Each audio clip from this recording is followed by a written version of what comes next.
Myself Harsh Pandey, Associate Professor, Department of Mechanical Engineering. Today I will discuss about conduction of heat transfer. That means transfer of heat by conduction. Okay. In this segment we will discuss about Fourier law of heat conduction. What about Fourier law of heat conduction? Fourier law of heat conduction is an empirical law based on an observation and states as follows: the rate of heat flow through a simple homogeneous solid is directly proportional to the area of the section at right angles to the direction of heat flow and to change of temperature with respect to the length of the path of the heat flow. Okay.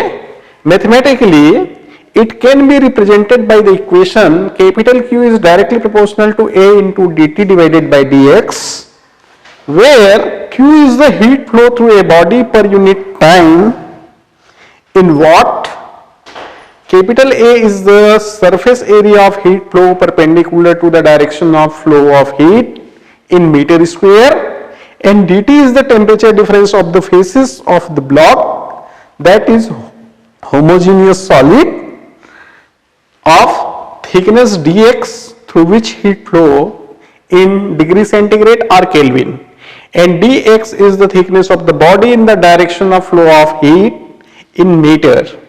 Thus, the equation capital Q is equal to minus k into A into dt divided by dx. This is the first equation 1.1, where k is the constant of proportionality and is known as thermal conductivity of the body. Okay, the negative sign in the above equation, the negative sign of k in the equation 1.1 is to take care of the decreasing temperature along with the direction of decreasing thickness or the direction of heat flow.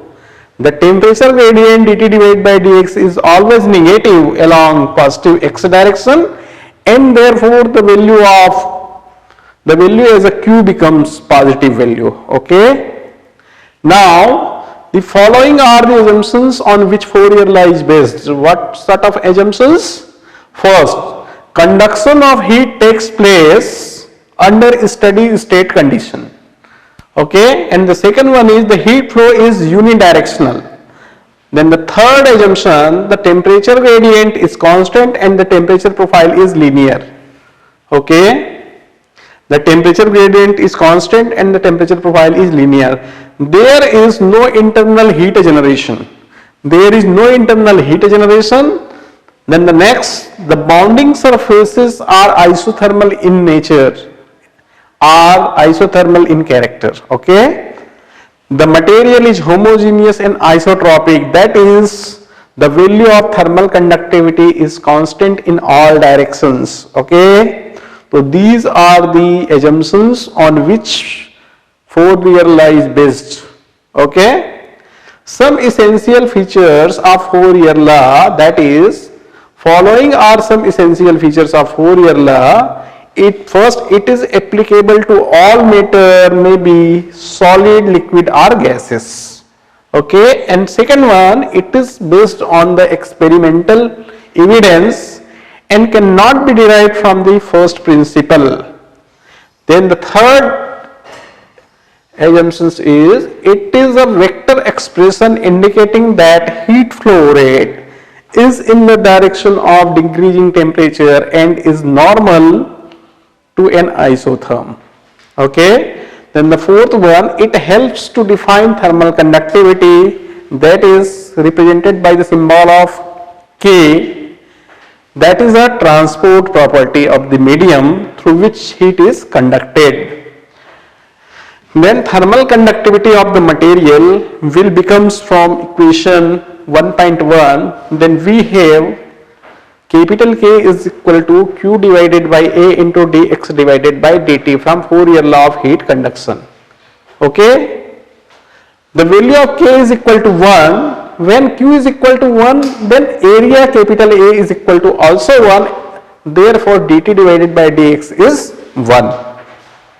Now K is equal to Q by 1 into dx by dt. Now substituting the value of A is equal to 1 in the above equation, then the equation becomes K is equal to Q by 1 into dx by dt. Unit of K, thermal conductivity, unit of thermal conductivity K, we will express in this form: watt per meter square into meter divided by Kelvin or degree centigrade. Okay, this will be m cancel out, then remaining watt per meter Kelvin or watt per meter degree centigrade. This is the unit of thermal conductivity K. Okay, now we can define thermal conductivity of a material. The thermal conductivity of a material is defined as the amount of energy conducted through a body of unit area and unit thickness in unit time when the difference in temperature between the phases causing heat flow is unit temperature difference. Okay, are known as thermal conductivity of a material. Clear? Okay. Now it follows from equation 1.1 that materials with high thermal conductivities are good conductors of heat, whereas the materials with low thermal conductivity are good thermal insulators. Conduction of heat occurs most readily in pure metals, less so in alloys, and much less readily in non-metals. The very low thermal conductivities of certain thermal insulators, that is cork, because cork is due to their porosity. The air trapped within the material acting as an insulators. Thermal conductivity, that is a property of a material, depends essentially upon the following factors. What factors? First, material structure. Second, moisture content. Third, density of the material. Then the fourth, pressure and temperature, that is operating conditions of the atmosphere. Okay. Now the thermal conductivities, average value at normal pressure and temperature of some common materials are is under. These are the materials like silver, copper, aluminum, cast iron, steel, concrete and glass window. Then with respect to their thermal conductivity in watt per meter Kelvin, then the material, then again thermal conductivity in watt per meter Kelvin. What about silver? The material silver, the thermal conductivity of silver is 410 watt per meter Kelvin, and copper 385 watt per meter Kelvin. The thermal conductivity of the aluminum is 225 watt per meter Kelvin, and cast iron is also the value between thermal of conductivity 55 to 65 watt per meter Kelvin of cast iron, and the value of steel, the thermal conductivity of steel varies between 20 to 45 watt per meter Kelvin. Similarly, concrete 1.20 and glass window 0.75, because glass is a brittle material. That's why its conductivity is 0.75 watt per meter Kelvin. Okay. Then asbestos sheet, the conductivity of asbestos sheet is 0.17 watt per meter Kelvin, and S content, the conductivity of S content is 0.12 watt per meter Kelvin, and cork felt, that is 0.05 to 0.10 watt per meter Kelvin. Sawdust, conductivity of sawdust is 0.07 watt per meter Kelvin, and glass wool 0.03, water 0.55 to 0.7.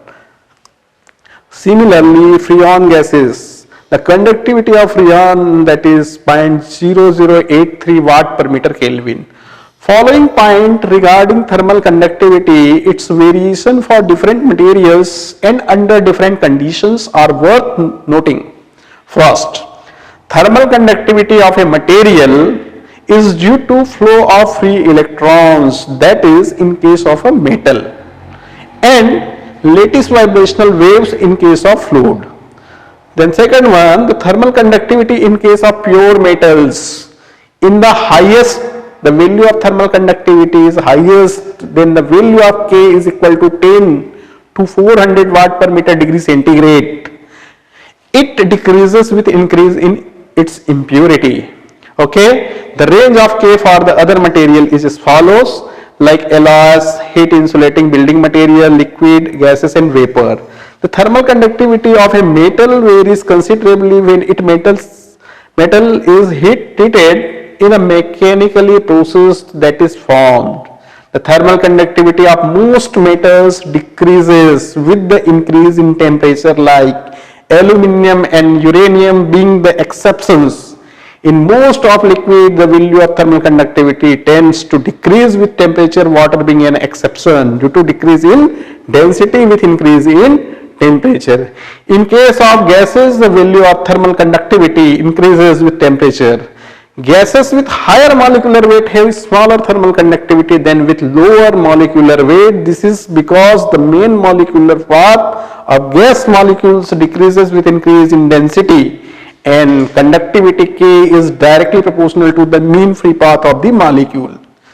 The dependence of thermal conductivity K on the temperature of most material is almost linear, and the equation K becomes K naught multiplied by 1 plus beta T, where K naught is the thermal conductivity at 0 degrees centigrade temperature and beta is the temperature coefficient of thermal conductivity 1 per degree centigrade. It is usually positive for non-metals and insulating materials, magnesite bricks being the exception, and negative for metallic conductors, that is aluminum and certain non-ferrous alloy are the exceptions. In case of solid and liquid, thermal conductivity K is only very weakly dependent on pressure.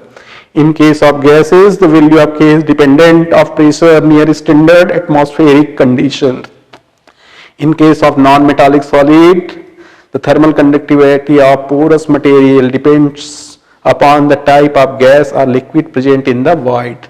Thermal conductivity of a damp material is considerably higher than that of the dry material and water taken individually. The thermal conductivity increases with increase in density. Now the next, Weidmann and French law based on the experimental results thermal and electrical conductivities of a material states as follow.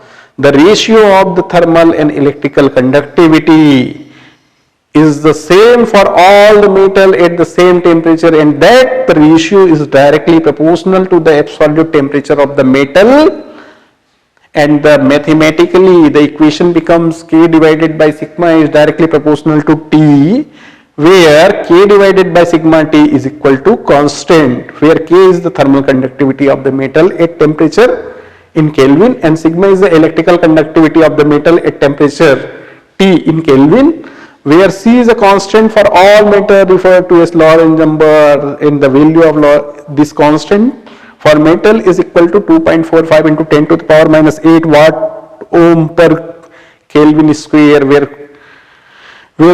Q stands for ohm. Okay, this law conveys that the material which are good conductors of electricity are also good conductor of heat. Okay, so this is the concept of Fourier law of heat conduction and thermal conductivity of the metal. Okay, thank you dears. It was a nice meeting from my side. See you on next lecture tomorrow. Thank you.